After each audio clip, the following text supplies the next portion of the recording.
I wasn't supposed to be there that long.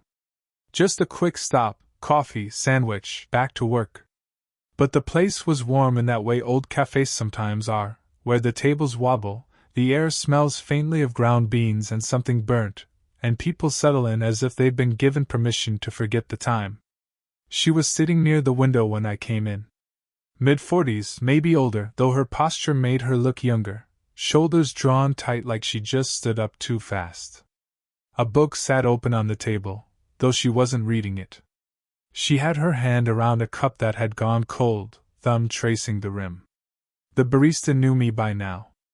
"Black, no sugar, right?" she said before I ordered. I nodded, half smiling, because the routine had started to feel like proof of existence. Show up, get remembered. Sometimes that was enough. When I turned, she was looking at me. Not in a bold way, more like she'd accidentally let her eyes linger a second too long. I looked back, then away, then back again. That clumsy seesaw of noticing someone who might have noticed you first.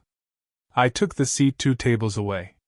Not close enough to seem intentional, not far enough to feel like retreat. I unfolded the napkin and folded it again, just to give my hands something to do. A man came in a few minutes later, loud, younger than her but older than me. He dropped into the chair across from her, speaking before he'd even settled. His voice carried sharp with that brittle kind of confidence. People glanced over. And then, she said it.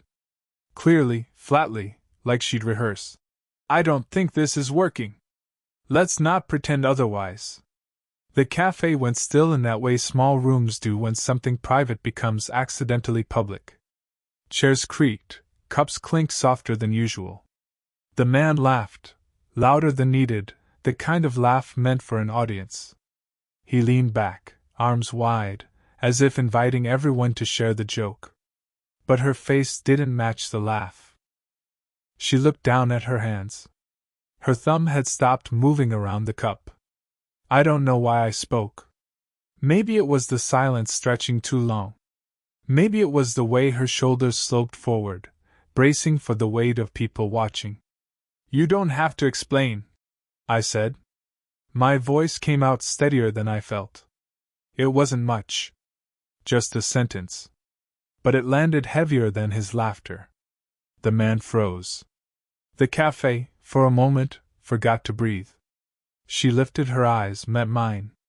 The space between us felt strange, like the air had thickened.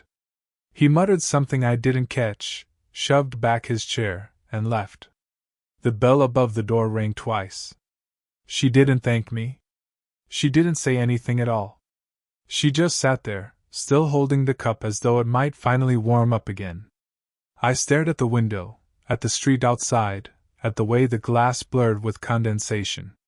When I finally gathered my things, I didn't expect her to notice. But as I passed her table, she spoke, low, almost lost under the scrape of my chair. "You're quieter than most." That was all. No smile, no explanation. Hours later, back at my apartment, I stared at my phone screen. An unsent text glowed in the box. "You okay?" I didn't send it. Just left it there, blinking like a question I wasn't sure I had the right to ask. And then, right before I set the phone down, it buzzed. Her name. A message. Her message was short. "Sorry for earlier. I think I owe you coffee." I read it 3 times before replying with just, "Okay." No emoji, no punctuation, nothing to suggest I'd thought about it for longer than I should have. We met the next evening. Same cafe. She was already there, coat draped over the chair beside her. When I sat down, she slid a mug toward me, her order, not mine. A milky tea with too much sugar. "Figured you should try something different," she said. I smiled faintly, stirring it though I didn't need to. "I don't usually change routines." "Maybe that's why," she murmured. She wasn't looking at me, but at the steam curling off the surface. For a while, we just sat. The silence wasn't awkward exactly, but it wasn't restful either. Like both of us were trying to decide how much space to give the other. Then she said, almost to herself, I haven't been in here since. God, years. My ex used to come here all the time. He liked the noise. Her eyes flicked up, like she'd said too much. I don't like the noise, I admitted. But I like watching people. Makes me feel less. I stopped. Less alone? She finished. I nodded. Her expression softened, though her mouth stayed pressed in that line of restraint people keep when they're afraid of being misunderstood. The age difference hung between us even then. She was old enough to be my mother, maybe. Old enough that I imagined her grown daughter, if she had one, giving me the same distracted look she now gave the barista. The thought unsettled me. I folded the napkin again, tighter this time, until it felt like it might tear. My chest buzzed with the urge to say something reckless, like I notice you when you're not looking. Instead, I asked, Do you live near here? She gave me a sidelong glance, weighing what to reveal. Yes. Upstairs. She let it hang, then added, I rent the top floor out, actually. Been managing the place since the divorce. It hit me slow. Upstairs. Landlady. The apartment I'd moved into 6 months ago, the faint sound of footsteps at night, the occasional smell of something cooking when I climbed the stairwell, had been hers. That's yours? I said, almost stupidly. She sipped her tea. Guess we were neighbors before we were anything else. The word anything made my after that evening. It was harder not to see her everywhere. The stairwell smelled faintly of her detergent, citrus and lavender. Sometimes, I'd hear her moving around late at night, drawers opening, footsteps soft but restless, and I'd catch myself pausing halfway through a text, just listening. One night, I ran into her in the hall. She was balancing a basket of laundry, hair pulled back, an old sweater hanging loose at her shoulders. Not the careful version of herself from the cafe. More unguarded. You do your laundry this late too? She asked, a little breathless from the stairs. Only when I forget. Which is, usually. She laughed, quick, then stopped like she'd remembered she wasn't supposed to. I reached to steady the basket when it slipped a little, my hand brushing hers. Too brief. But enough. Thanks, she murmured, pulling back faster than needed. Inside the laundry room, we fell into a quiet rhythm. Clothes shuffled, machines hummed. I leaned against the wall, arms folded, trying not to stare at the way she smoothed a shirt before dropping it into the washer.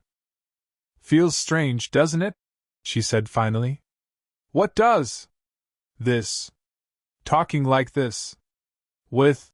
Her words trailed unfinished. With me? She looked at me then, sharply, like I'd said something I wasn't meant to. She turned back to the laundry, shaking her head. You're young. I forget that sometimes. The words lodged somewhere under my ribs. I wanted to answer, but nothing I thought of sounded right. So I just nodded, pretending to study the spinning machine. The door opened suddenly. One of her friends from the building walked in, a middle-aged woman carrying a small basket. She smiled at me politely, then turned to her with a knowing tilt of the head. Burning the midnight oil again? Something in her tone made the air heavier. My landlady smiled back too quickly. Just catching up. You know how it is. The friend lingered, eyes flicking between us. Then, just as quickly, she left. But the interruption stayed, buzzing in the silence. She cleared her throat, fussing with the buttons on the machine. We should, probably not. Her voice faltered. Probably not what? Her hand stilled. For a second, I thought she might actually say it. But she just pressed the start button hard, as if that could seal the moment shut. We stood there as the washer kicked into motion. The sound filled the room, drowning out words either of us could say. When I finally turned to leave, she reached out, light, uncertain, her fingers catching my sleeve. Not pulling me back, not quite letting me go either. I froze. Her hand lingered there, barely touching, then slipped away. I should, she began, then stopped. So did I. For a moment, it felt like we were both leaning into the same silence, the kind that could break open into something else. A breath, a step closer.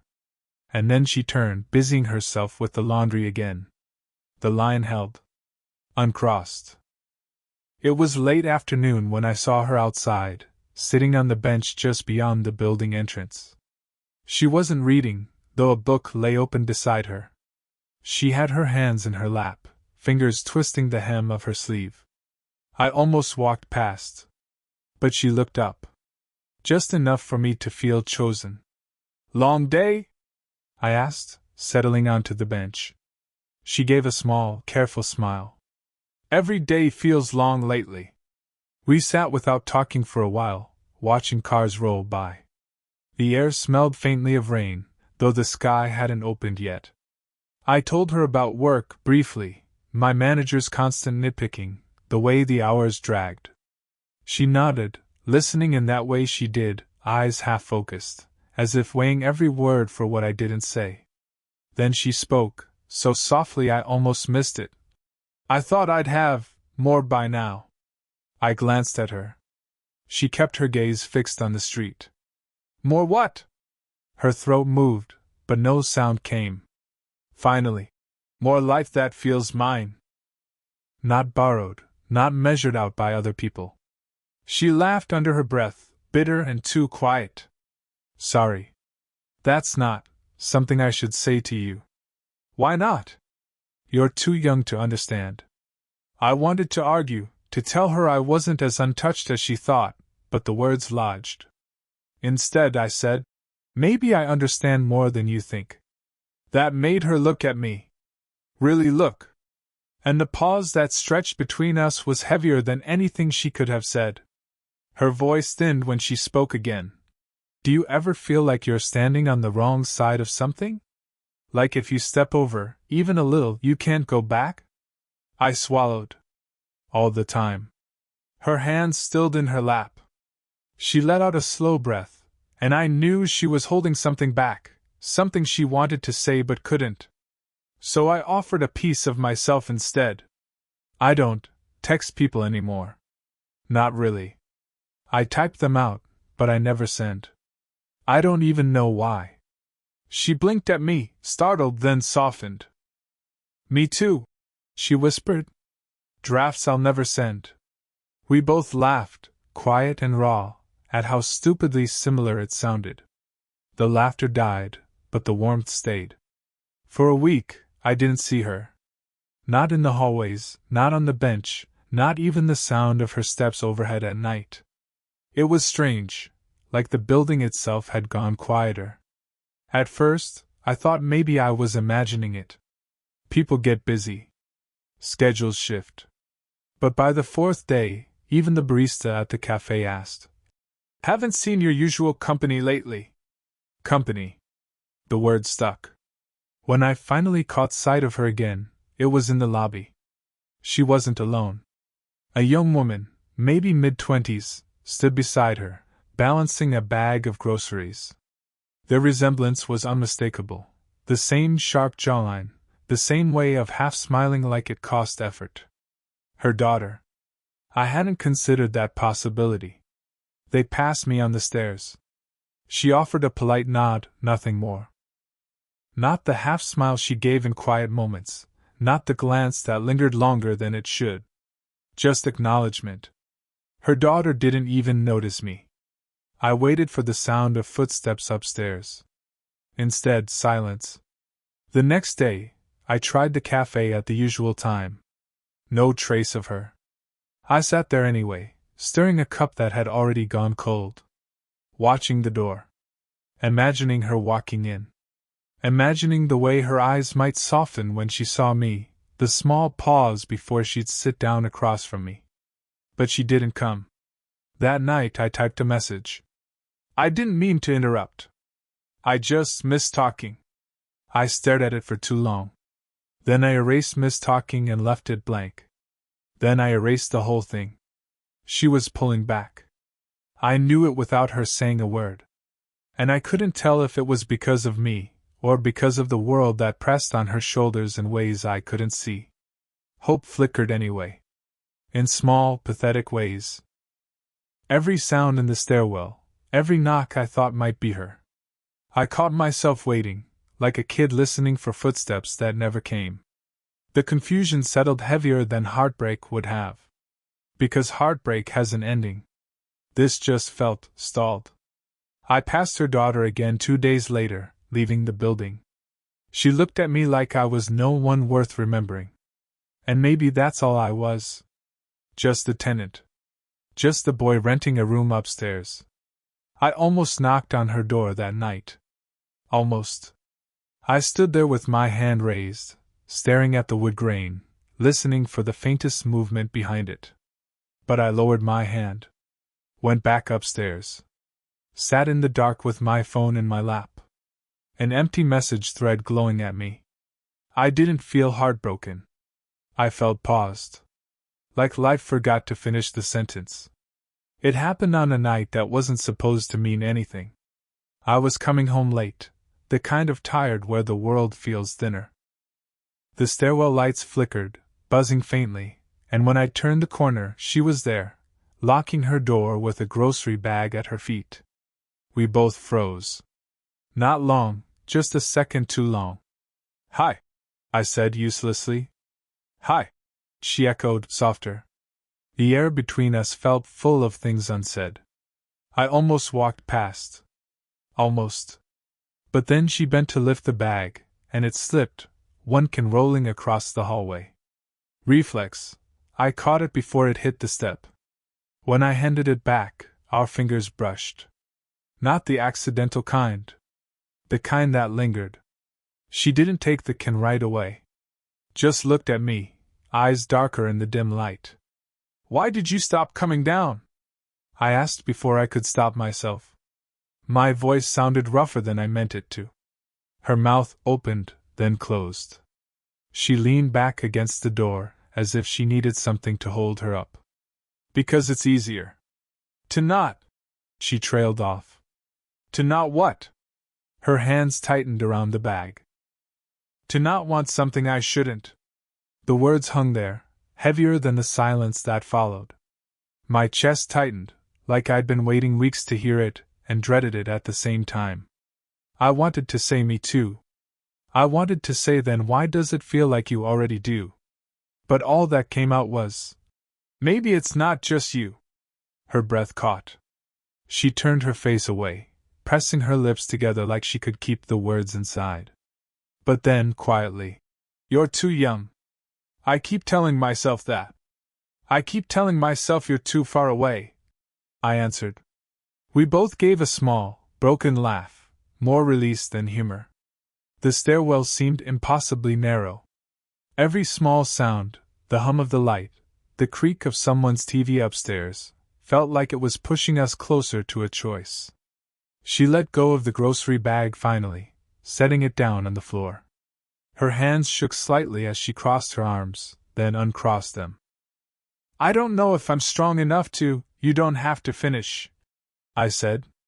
My voice was steadier than I felt. She looked at me then. Really looked. Like she was searching for something she wasn't sure she wanted to find.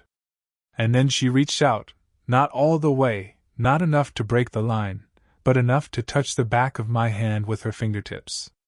A feather-light connection. Almost nothing. And yet everything. I didn't move. I didn't want to risk it disappearing. She exhaled, shaky, and whispered, "Okay." That was all. But it felt like the truth we'd both been circling finally let itself out, even if just for a moment. Time smoothed the sharp edges, the way it always does. Not overnight, not with some cinematic declaration, but in the quiet adjustments of daily life. She didn't vanish anymore.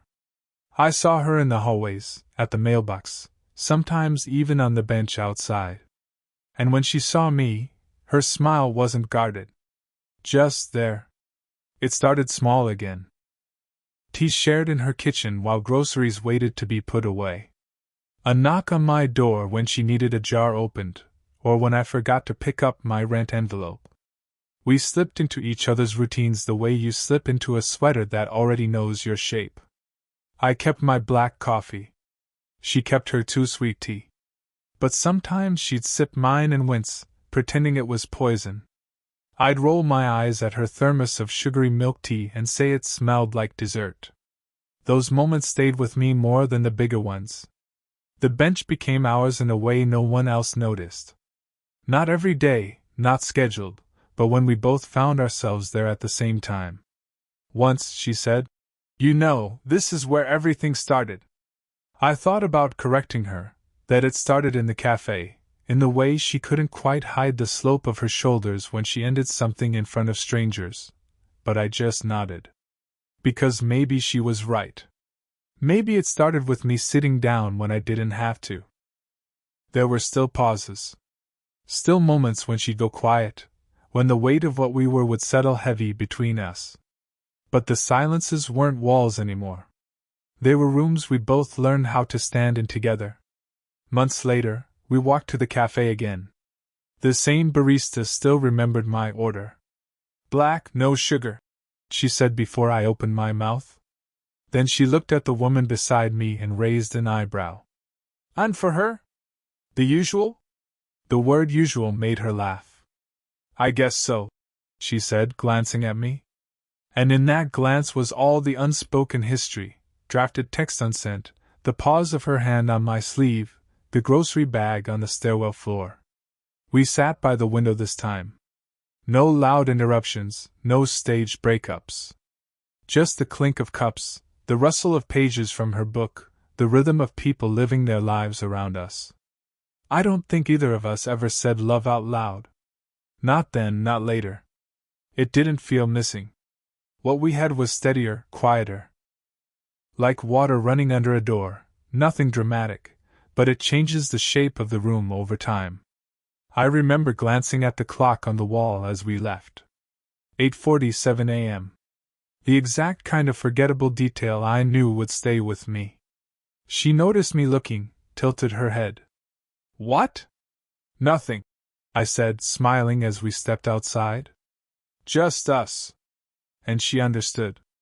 Without needing me to finish the sentence.